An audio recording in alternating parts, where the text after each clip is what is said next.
திருச்சிற்றம்பலம். அருட்பெரும் ஜோதி அருட்பெரும் ஜோதி தனிப்பெருங் கருணை அருட்பெரும் ஜோதி. உலகத்தின் துன்பங்கள் எல்லாவற்றுக்கும் காரணம் புலன்களுக்கு அடிமையாக இருப்பதுதான்.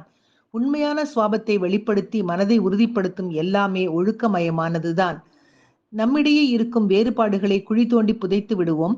4 திசையிலும் அபாரமான அன்புணர்ச்சி அலையை பரப்புவோம். ஒரு நாட்டின் பாமர மக்களிடையே எந்த அளவுக்கு கல்வியும் அறிவும் பரவுகின்றதோ அந்த அளவுக்குத்தான் அந்த தேசம் முன்னேறிய நாடு ஆகும். நாட்டின் நன்மையே குடிமகனின் நன்மை.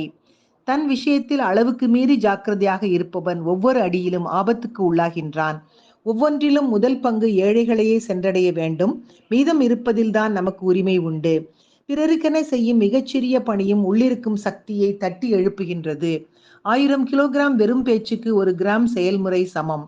முன்னேற்றத்தின் அளவுகோல் தியாக உணர்வு எந்த அளவுக்கு வளர்ந்திருக்கிறது என்பதே. ஒருவர் சமய உணர்வு கொண்டிருக்க வேண்டும் என்றால் எண்ணம், பேச்சு, செயல் அனைத்திலும் தூய்மை மிக மிக தேவையாகும் என்ற சுவாமி விவேகானந்தர் அவர்களின் சிந்தனையை இன்றைய சிந்தனையாக்கி மகிழ்வோடு காலை வணக்கம் சொல்வது அழகம்மை சுவாமிநாதன். Happy morning.